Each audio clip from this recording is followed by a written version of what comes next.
وإذا قرئ القرآن فاستمعوا له وأنصتوا لعلكم ترحمون.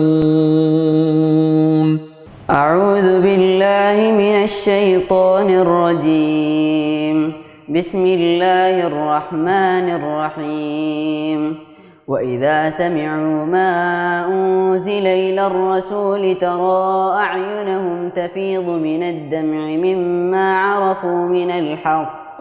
يقولون ربنا آمنا فاكتبنا مع الشاهدين. وما لنا لا نؤمن بالله وما جاءنا من الحق ونطمع أن يدخلنا ربنا مع القوم الصالحين. فأثابهم الله بما قالوا جنات تجري من تحتها الأنهار خالدين فيها وذلك جزاء المحسنين. والذين كفروا وكذبوا بآياتنا أولئك أصحاب الجحيم. يا أيها الذين آمنوا لا تحرموا طيبات ما أحل الله لكم ولا تعتدوا إن الله لا يحب المعتدين. وكلوا مما رزقكم الله حلالا طيبا واتقوا الله الذي أنتم به مؤمنون. لا يؤاخذكم الله باللغو في أيمانكم ولكن يؤاخذكم بما عقدتم الأيمان فكفارته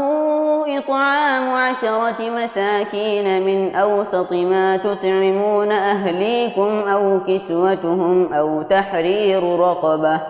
فمن لم يجد فصيام 3 أيام ذلك كفارة أيمانكم إذا حلفتم واحفظوا أيمانكم كذلك يبين الله لكم آياته لعلكم تشكرون. يا أيها الذين آمنوا إنما الخمر والميسر والأنصاب والأزلام رجس من عمل الشيطان فاجتنبوه لعلكم تفلحون. إنما يريد الشيطان أن يوقع بينكم العداوة والبغضاء في الخمر والميسر ويصدكم عن ذكر الله وعن الصلاة فهل أنتم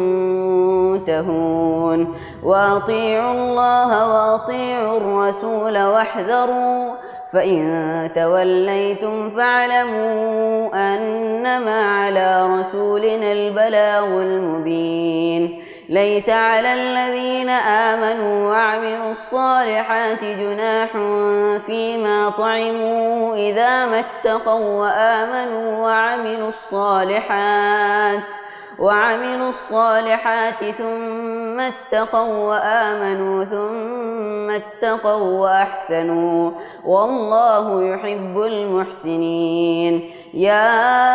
أيها الذين آمنوا ليبلونكم الله بشيء من الصيد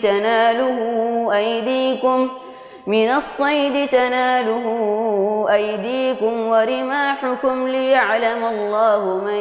يخافه بالغيب فمن اعتدى بعد ذلك فله عذاب أليم. يا أيها الذين آمنوا لا تقتلوا الصيد وأنتم حرم ومن قتله منكم متعمدا فجزاء مثل ما قتل من النعم يحكم به ذوى عدل منكم هديا بالغ الكعبة أو كفارة طعام مساكين أو عدل ذلك صياما ليذوق وبال أمره عفى الله عما سلف ومن عاد فينتقم الله منه والله عزيز ذو انتقام. أحل لكم صيد البحر وطعامه متاعا لكم وللسيارة وحرم عليكم صيد البر ما دمتم حرما واتقوا الله الذي إليه تحشرون. جعل الله الكعبة البيت الحرام قياما للناس والشهر الحرام والهدي والقلائد ذلك لتعلموا أن الله يعلم ما في السماوات وما في الأرض وأن الله بكل شيء عليم. اعلموا أن الله شديد العقاب وأن الله غفور رحيم. ما على الرسول إلا البلاغ والله يعلم ما تبدون وما تكتمون. قل لا يستوي الخبيث والطيب ولو أعجبك كثرة الخبيث فاتقوا الله يا أولي الألباب لعلكم تفلحون. يا أيها الذين آمنوا لا تسألوا عن أشياء إن تبد لكم تسؤكم وإن تسألوا عنها حين ينزل القرآن تبد لكم عفى الله عنها والله غفور حليم. قد سألها قوم من قبلكم ثم أصبحوا بها كافرين. ما جعل الله من بحيرة ولا سائبة ولا وصيلة ولا حام ولكن الذين كفروا يفترون على الله الكذب وأكثرهم لا يعقلون. وإذا قيل لهم تعالوا إلى ما أنزل الله وإلى الرسول قالوا حسبنا ما وجدنا عليه آباءنا أولو كان آباؤهم لا يعلمون شيئا ولا يهتدون. يا أيها الذين آمنوا عليكم أنفسكم لا يضركم من ضل إذا اهتديتم إلى الله مرجعكم جميعا فينبئكم بما كنتم تعملون. يا أيها الذين آمنوا شهادة بينكم إذا حضر أحدكم الموت حين الوصية اثنان ذوى عدل منكم أو آخران من غيركم إن أنتم ضربتم في الأرض فأصابتكم مصيبة الموت تحبسونهما من بعد الصلاة فيقسمان بالله إن ارتبتم لا نشتري به ثمنا ولو كان ذا قربى ولا نكتم شهادة الله إنا إذا لمن الآثمين. فإن عثر على أنهما استحقا إثما فآخران يقومان مقامهما من الذين استحق عليهم الأوليان فيقسمان بالله لشهادتنا أحق من شهادتهما وما اعتدينا إنا إذا لمن الظالمين. ذلك أدنى أن يأتوا بالشهادة على وجهها أو يخافوا أن ترد أيمان بعد أيمانهم واتقوا الله واسمعوا والله لا يهدي القوم الفاسقين. يوم يجمع الله الرسل فيقول ماذا أجبتم قالوا لا علم لنا إنك أنت علام الغيوب. إذ قال الله يا عيسى ابن مريم اذكر نعمتي عليك وعلى والدتك إذ أيدتك بروح القدس تكلم الناس في المهد وكهلا وإذ علمتك الكتاب والحكمة والتوراة والإنجيل وإذ تخلق من الطين كهيئة الطير بإذني فتنفخ فيها فتكون طيرا بإذني وتبرئ الأكمه والأبرص بإذني وإذ تخرج الموتى بإذني وإذ كففت بني إسرائيل عنك إذ جئتهم بالبينات فقال الذين كفروا منهم إن هذا إلا سحر مبين وإذ أوحيت إلى الحواريين أن آمنوا بي وبرسولي قالوا آمنا واشهد بأننا مسلمون إذ قال الحواريون يا عيسى ابن مريم هل يستطيع ربك أن ينزل علينا مائدة من السماء قال اتقوا الله إن كنتم مؤمنين قالوا نريد أن نأكل منها وتطمئن قلوبنا قالوا نريد أن نأكل منها وتطمئن قلوبنا ونعلم أن قد صدقتنا ونكون عليها من الشاهدين قال عيسى ابن مريم اللهم ربنا أنزل علينا مائدة من السماء تكون لنا عيدا لأولنا وآخرنا وآية منك وارزقنا وأنت خير الرازقين قال الله إني منزلها عليكم فمن يكفر بعد منكم فإني أعذبه عذابا لا أعذبه أحدا من العالمين وإذ قال الله يا عيسى ابن مريم أأنت قلت للناس اتخذوني وأمي إلهين من دون الله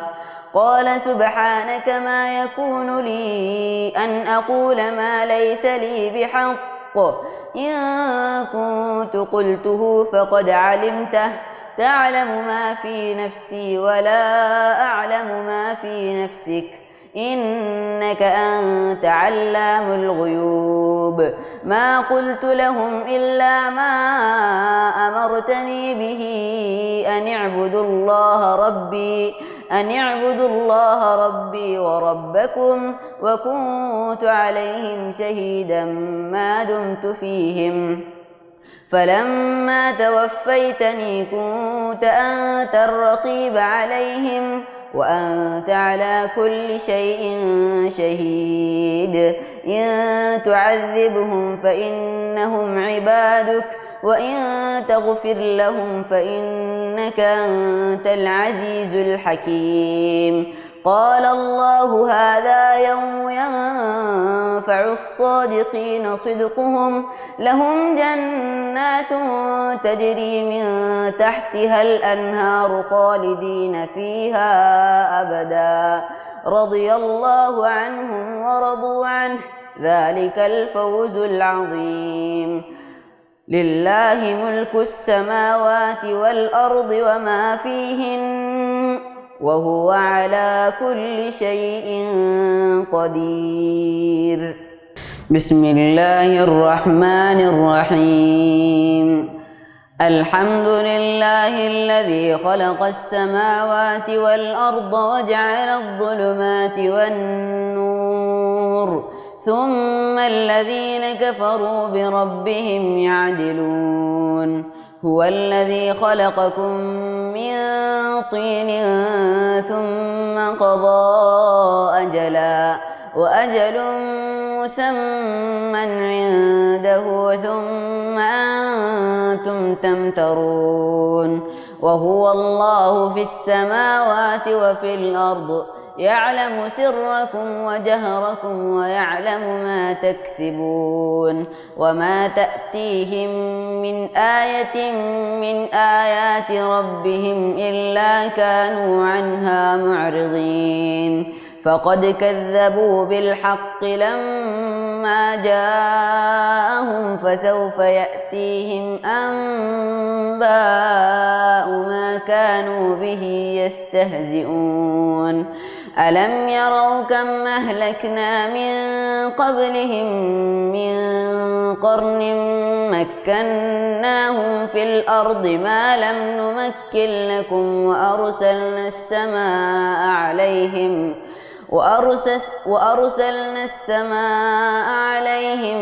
مدرارا وجعلنا الأنهار تجري من تحتهم فأهلكناهم بذنوبهم وأنشأنا من بعدهم قرنا آخرين ولو نزلنا عليك كتابا في قرطاس فلمسوه بأيديهم لقال الذين كفروا إن هذا إلا سحر مبين وقالوا لولا أنزل عليه ملك ولو أنزلنا ملكا لقضي الأمر ثم لا ينظرون ولو جعلناه ملكا لجعلناه رجلا وللبسنا عليهم ما يلبسون ولقد استهزئ برسل من قبلك فحاق بالذين سخروا منهم ما كانوا به يستهزئون قل سيروا في الأرض ثم انظروا كيف كان عاقبة المكذبين قل لمن ما في السماوات والأرض قل لله كتب على نفسه الرحمة ليجمعنكم إلى يوم القيامة لا ريب فيه الذين خسروا أنفسهم فهم لا يؤمنون وله ما سكن في الليل والنهار وهو السميع العليم قل أغير الله أتخذ وليا فاطر السماوات والأرض وهو يطعم ولا يطعم قل إني أمرت أن أكون أول من أسلم ولا تكونن من المشركين قل إني أخاف إن عصيت ربي عذاب يوم عظيم من يصرف عنه يومئذ فقد رحمه وذلك هو الفوز المبين وإن يمسسك الله بضر فلا كاشف له إلا هو وإن يمسسك بخير فهو على كل شيء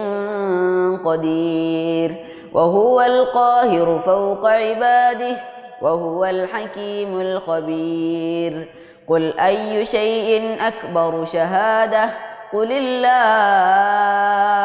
شهيد بيني وبينكم وأوحي إلي هذا القرآن لأنذركم به ومن بلغ أئنكم لتشهدون أن مع الله آلهة أخرى قل لا أشهد قل إنما هو إله واحد وإنني بريء مما تشركون الذين آتيناهم الكتاب يعرفونه كما يعرفون أبناءهم الذين خسروا أنفسهم فهم لا يؤمنون ومن أظلم ممن افترى على الله كذبا أو كذب بآياته إنه لا يفلح الظالمون ويوم نحشرهم جميعا ثم نقول للذين أشركوا أين شركاؤكم الذين كنتم تزعمون ثم لم تكن فتنتهم إلا أن قالوا والله ربنا ما كنا مشركين انظر كيف كذبوا على أنفسهم وضل عنهم ما كانوا يفترون ومنهم من يستمع إليك وجعلنا على قلوبهم أكنة أن يفقهوه وفي آذانهم وقرا وإن يروا كل آية لا يؤمنوا بها حتى إذا جاءوك يجادلونك يقول الذين كفروا إن هذا إلا أساطير الأولين وهم ينهون عنه وينأون عنه وإن يهلكون إلا أنفسهم وما يشعرون ولو ترى إذ أوقفوا على النار فقالوا يا ليتنا نرد ولا نكذب بآيات ربنا ونكون من المؤمنين ولو ترى إذ أوقفوا على النار فقالوا يا ليتنا نرد ولا نكذب بآيات ربنا ونكون من المؤمنين بل بدا لهم ما كانوا يخفون من قبل ولو ردوا لعادوا لما نهوا عنه وإنهم لكاذبون وقالوا إن هي إلا حياتنا الدنيا وما نحن بمبعوثين ولو ترى إذ أوقفوا على ربهم قال أليس هذا بالحق قالوا بلى وربنا قال فذوقوا العذاب بما كنتم تكفرون قد خسر الذين كذبوا بلقاء الله حتى إذا جاءتهم الساعة بغتة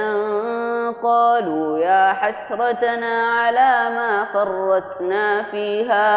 على ما فرطنا فيها وهم يحملون أوزارهم على ظهورهم ألا ساء ما يزرون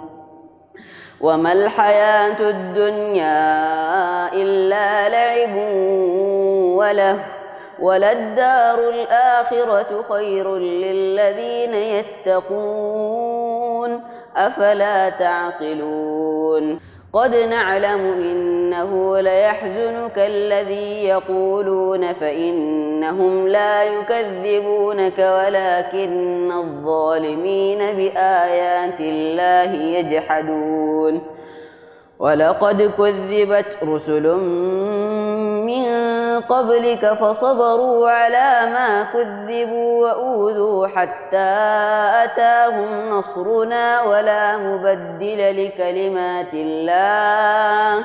ولقد جاءك من نبأ المرسلين وإن كان كبر عليك إعراضهم فإن استطعت أن تبتغي نفقا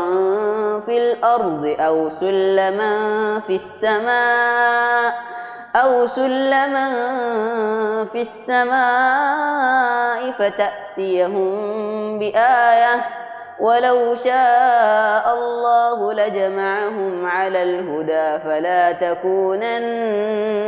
من الجاهلين إنما يستجيب الذين يسمعون والموتى يبعثهم الله ثم إليه يرجعون وقالوا لولا نزل عليه آية من ربه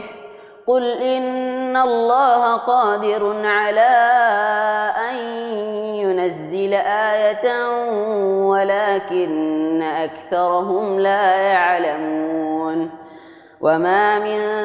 دابة في الأرض ولا طائر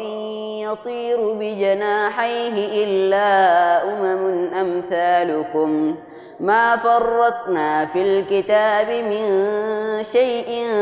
ثم إلى ربهم يحشرون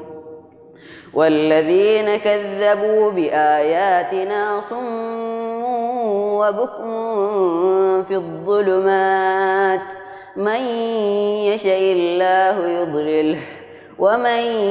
يشاء يجعله على صراط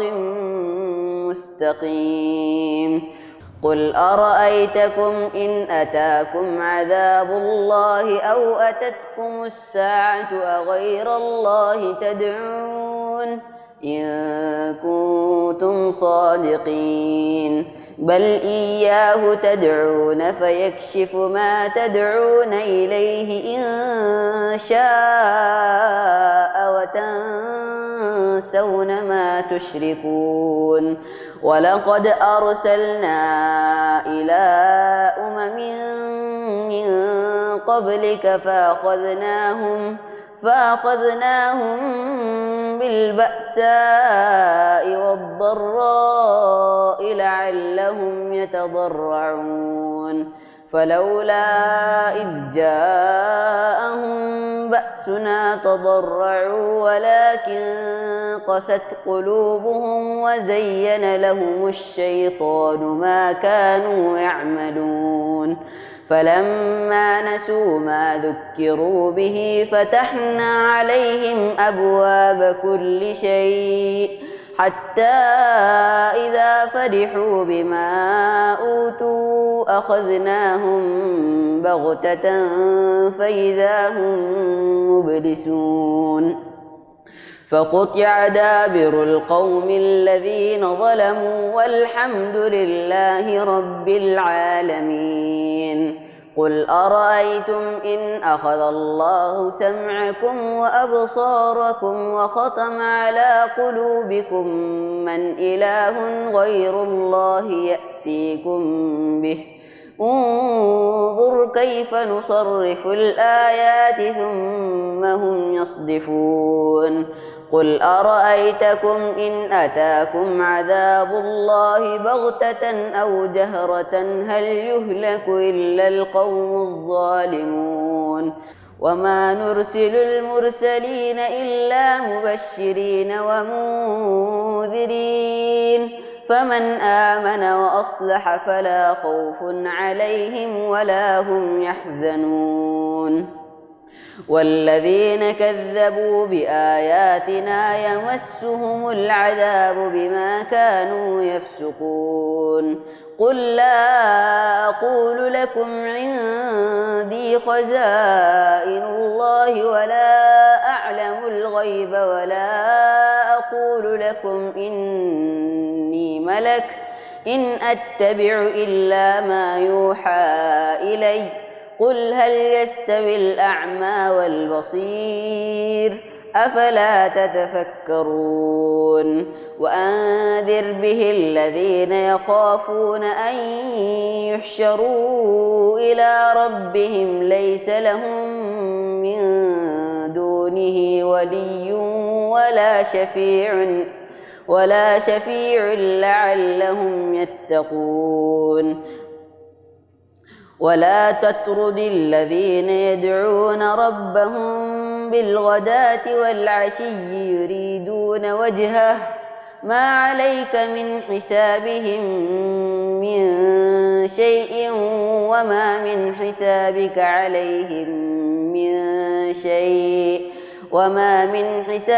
عليهم من شيء فتطردهم فتكون من الظالمين وكذلك فتنا بعضهم ببعض ليقولوا أهؤلاء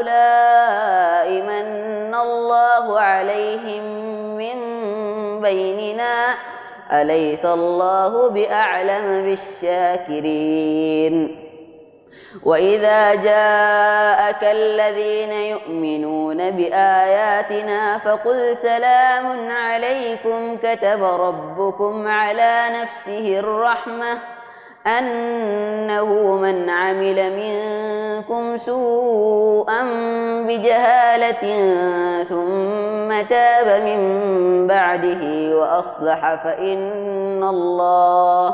فأنه غفور رحيم. وإذا جاءك الذين يؤمنون بآياتنا فقل سلام عليكم كتب ربكم على نفسه الرحمة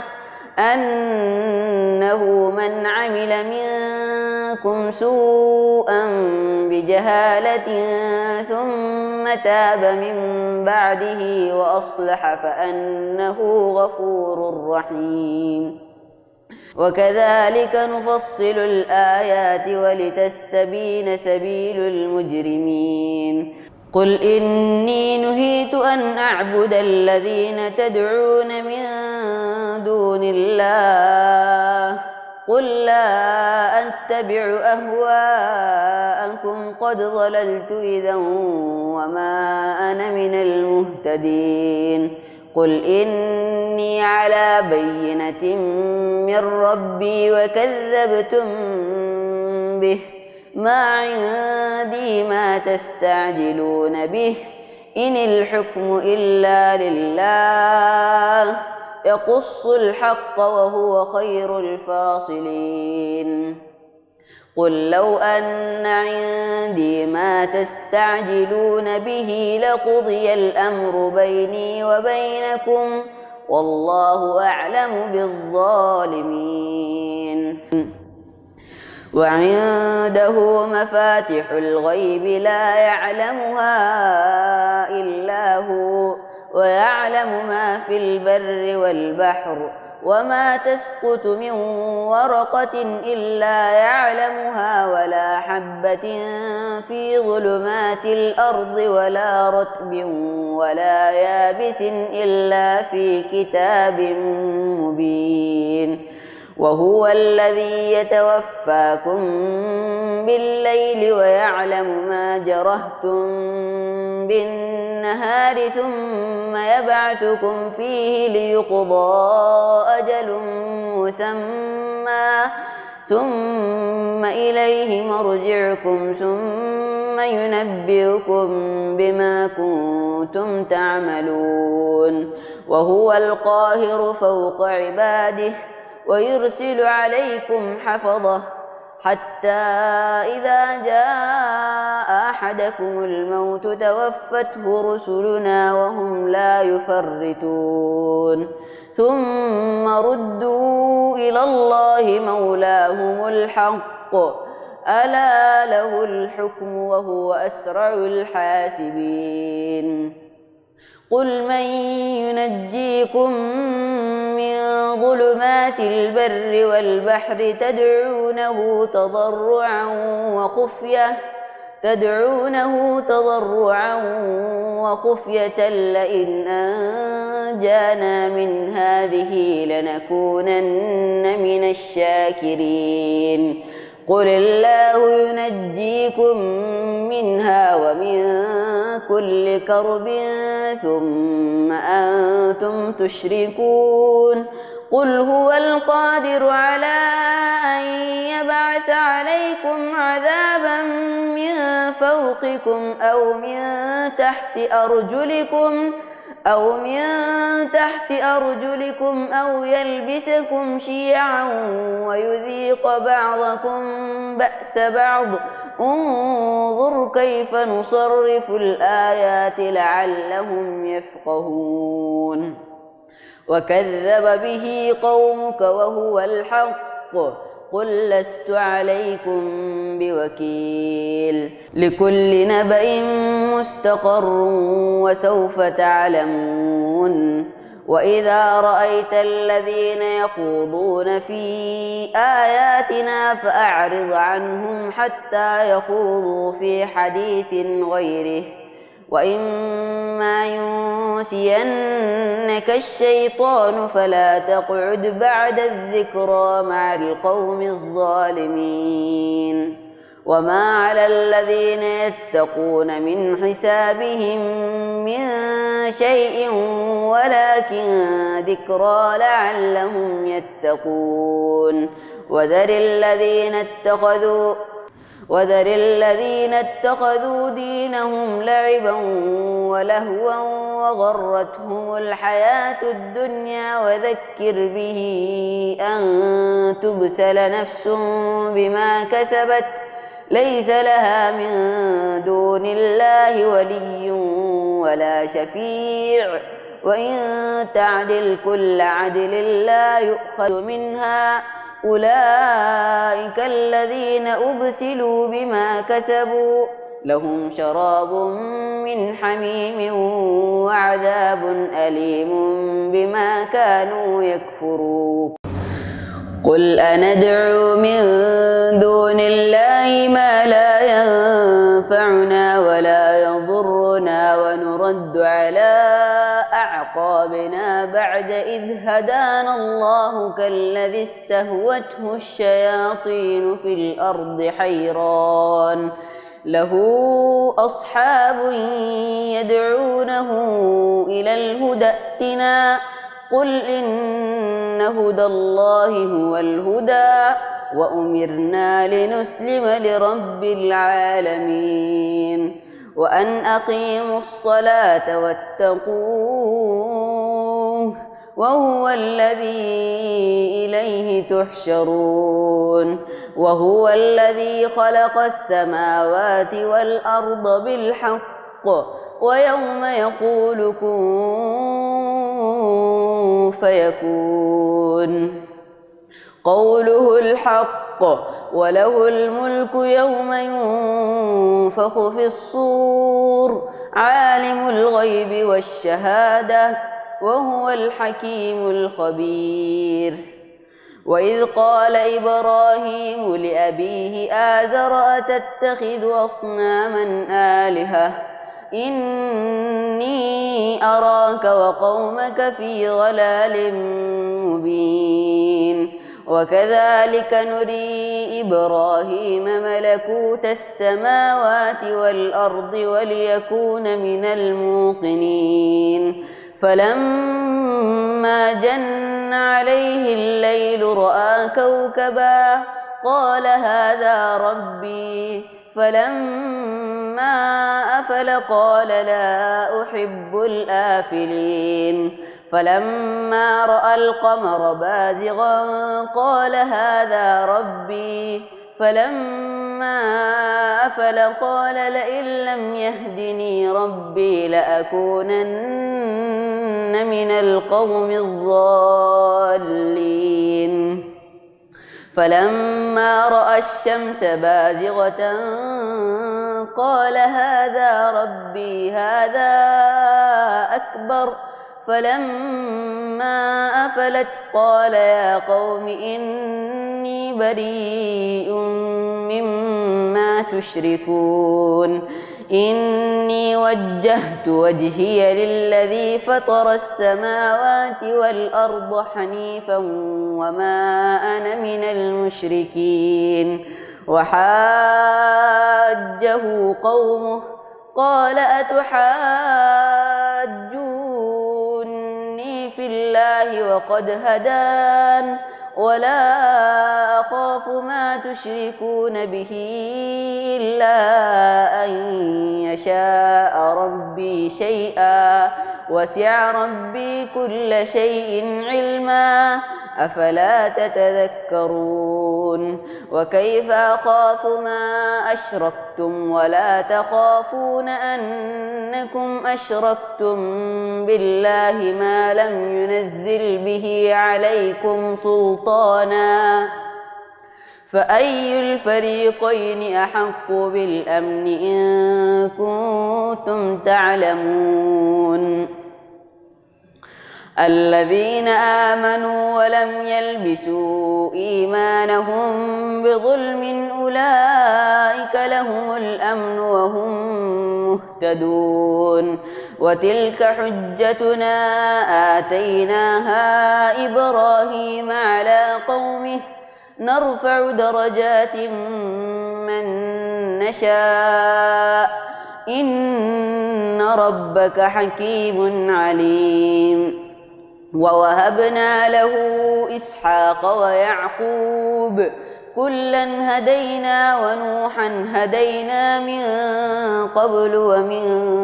ذريته داود وسليمان وأيوب ويوسف وموسى وهارون وكذلك نجزي المحسنين وزكريا ويحيى وعيسى وإلياس كل من الصالحين وإسماعيل واليسع ويونس ولوطا وكلا فضلنا على العالمين ومن آبائهم وذرياتهم وإخوانهم واجتبيناهم وهديناهم إلى صراط مستقيم ذلك هدى الله يهدي به من يشاء من عباده ولو أشركوا لحبط عنهم ما كانوا يعملون أولئك الذين آتيناهم الكتاب والحكم والنبوة فإن يكفر بها هؤلاء فقد وكلنا بها قوما ليسوا بها بكافرين أولئك الذين هدى الله فبهداه مقتده قل لا أسألكم عليه أجرا إن هو إلا ذكرى للعالمين وما قدروا الله حق قدره إذ قالوا ما أنزل الله على بشر من شيء قل من أنزل الكتاب الذي جاء به موسى نورا وهدى للناس تجعلونه قراطيس تبدونها وتخفون كثيرا وعلمتم ما لم تعلموا أنتم ولا آباؤكم قل الله ثم ذرهم في خوضهم يلعبون وهذا كتاب أنزلناه مبارك مصدق الذي بين يديه ولتنذر أم القرى ومن حولها والذين يؤمنون بالآخرة يؤمنون به وهم على صلاتهم يحافظون ومن أظلم ممن افترى على الله كذبا أو قال أوحي إلي ولم يوحى إليه شيء ومن قال سأنزل مثل ما أنزل الله ولو ترى إذ الظالمون في غمرات الموت والملائكة باسطوا أيديهم أخرجوا أنفسكم اليوم تجزون عذاب الهون بما كنتم تقولون على الله غير الحق وكنتم عن آياته تستكبرون ولقد جئتمونا فرادا كما خلقناكم أول مرة وتركتم ما خولناكم وراء ظهوركم وما نرى معكم شفعاءكم الذين زعمتم أنهم فيكم شركاء لقد تقطع بينكم وضل عنكم ما كنتم تزعمون إن الله فالق الحب والنوى يخرج الحي من الميت ومخرج الميت من الحي ذلكم الله فأنى تؤفكون فالق الإصباح وجعل الليل سكنا والشمس والقمر حسبانا ذلك تقدير العزيز العليم وهو الذي جعل لكم النجوم لتهتدوا بها في ظلمات البر والبحر قد فصلنا الآيات لقوم يعلمون وهو الذي أنشاكم من نفس واحدة فمستقر ومستودع قد فصلنا الآيات لقوم يفقهون وهو الذي أنزل من السماء ماء فأخرجنا به نبات كل شيء فأخرجنا منه خضرا نخرج منه حبا متراكبا ومن النخل من طلعها قنوان دانية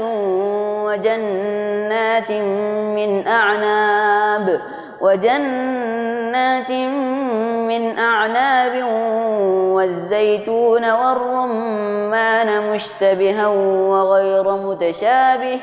انظروا إلى ثمره إذا أثمر وينعه إن في ذلكم لآيات لقوم يؤمنون وجعلوا لله شركاء الجن وخلقهم وخرقوا له بنين وبنات بغير علم سبحانه وتعالى عما يصفون بديع السماوات والأرض أنى يكون له ولد ولم تكن له صاحبة وخلق كل شيء وهو بكل شيء عليم ذلكم الله ربكم لا إله إلا هو خالق كل شيء فاعبدوه وهو على كل شيء وكيل لا تدركه الأبصار وهو يدرك الأبصار وهو اللطيف الخبير قد جاءكم بصائر من ربكم فمن أبصر فلنفسه ومن عمي فعليها وما أنا عليكم بحفيظ وكذلك نصرف الآيات وليقولوا درست ولنبينه لقوم يعلمون اتبع ما أوحي إليك من ربك لا إله إلا هو وأعرض عن المشركين ولو شاء الله ما أشركوا وما جعلناك عليهم حفيظا وما أنت عليهم بوكيل ولا تسبوا الذين يدعون من دون الله فيسبوا الله عدوا بغير علم كذلك زينا لكل أمة عملهم ثم إلى ربهم مرجعهم فينبئهم بما كانوا يعملون وأقسموا بالله جهد أيمانهم لئن جاءتهم آية ليؤمنن بها قل إنما الآيات عند الله وما يشعركم أنها إذا جاءت لا يؤمنون ونقلب أفئدتهم وأبصارهم كما لم يؤمنوا به أول مرة ونذرهم في طغيانهم يعمهون